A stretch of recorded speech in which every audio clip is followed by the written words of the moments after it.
Yeah, hi there, and these comments are for, I'm just going to use a nickname, Anna, and I am Michael, the founder, owner, and the materials writer for all of your lessons at the 7-step system to pass the TOEFL IBT.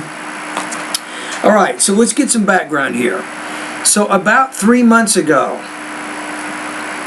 I think that you sent me a message by email, right? And then during that conversation that we had, I told you to go ahead and take the test and then let's see where you are. So you took the TOEFL exam and you got a score of 74. Your goal here is to get a score of 96, right? You don't have any specific subtotal requirements. You just need to get 96 overall on the test. Now that means you need to get about 22 points higher than you are right now. So you need to go from 74 to 96. And now I think I have enough information. I can give you a study plan, right? Now keep in mind that my online course has 7 sections, and each section focuses in one of the following areas. We have pronunciation, vocabulary, grammar. We have listening, reading, writing, and speaking. Right? So that's kind of where we are. So my recommendation for you is you need to get a pretty high score, and you still have some language issues that you want to solve. So the first step is this. Here's number 1. Hopefully you're writing these things down, am I right? Remember that taking notes is very good practice for the TOEFL. So step number 1, I want you to go through the first 3 sections of my course. That means that you're focusing on my vocabulary, pronunciation, and grammar lessons. Right? So with the vocabulary area of my course, I want you to download the audio files for the vocabulary. Download these things onto either your smartphone or your iPad or some other electronic device. That way you can start listening to these words on a regular basis. So in the pronunciation area of my course, you want to take my pre-test, right? So my job is to help you get higher. Your speaking right now is only 17 points. I need to see what kinds of pronunciation problems you're having. And of course, that's part of my job, is figure that out, and then I can recommend specific lessons there for you to focus on. Right, so you're doing the vocabulary, pronunciation, and grammar lessons. So on day 1, you can do maybe vocabulary lesson 1, you can do pronunciation lesson 1, and then grammar lesson 1. Then if you have time, you can go to vocabulary lesson 2 on that day. Then you can do pronunciation lesson 2, and then grammar lesson 2 or whatever. So you're basically going through the first 3 sections of my course each day, right? Once you've done those first 3 sections, and let me give you one more tip. In the pronunciation area of my course, you'll notice, Anna, that at the end of each video lesson, there are some paragraphs that you can read. Maybe not every single video, but a lot of the videos, my pronunciation videos, have a paragraph, an academic reading passage.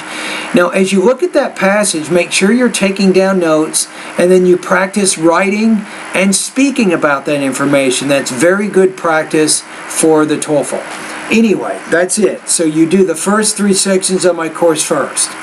Now, here's point number 2.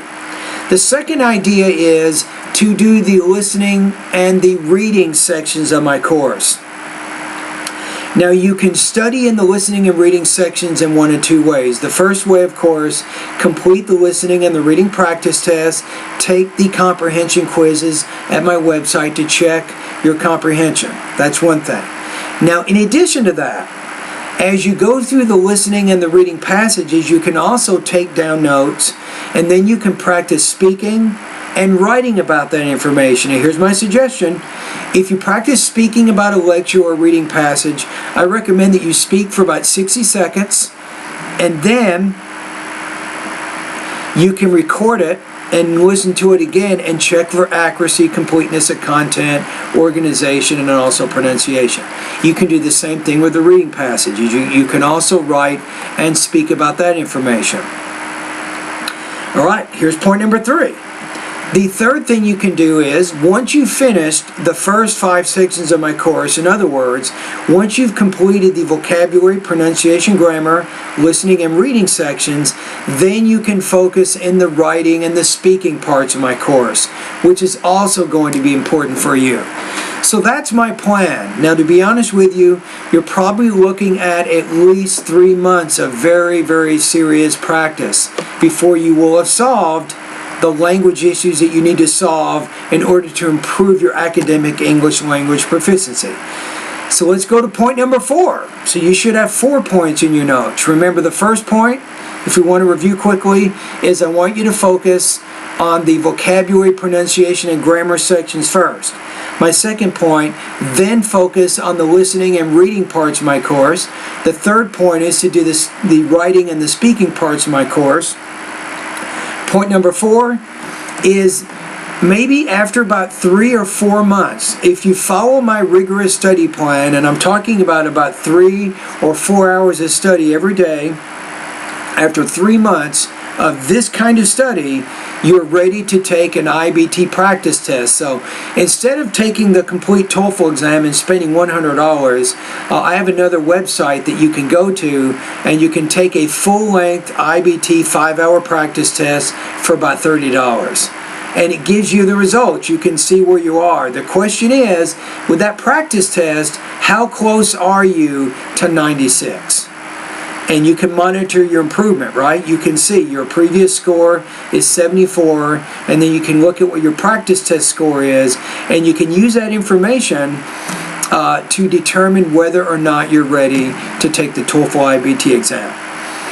All right, in conclusion, so I went over 4 things that you can do right now to begin your journey of improving your academic English language proficiency so you can reach your goal. Now, in conclusion to this video, I just want to go over one more thing. You remember I talked about taking the full-length IBT practice test. This practice test takes 5 hours. If you take the practice test, obviously, you will mark your progress and you'll see your subtotal scores in the reading, listening, speaking, and writing. But you also get a chance to get more familiar with the structure and the format of the TOEFL exam. That's also a good thing. And this one, not a lot of people think about this, but if you take a 5-hour English test, it gets you used to the rigorous difficulties of this type of test, and you can improve your concentration, maybe your stamina even, for this type of exam. So there are benefits to taking practice tests before you take the TOEFL IBT exam, but make no mistake, taking a practice test does not substitute for building your academic English language abilities. That's what my website will help you do.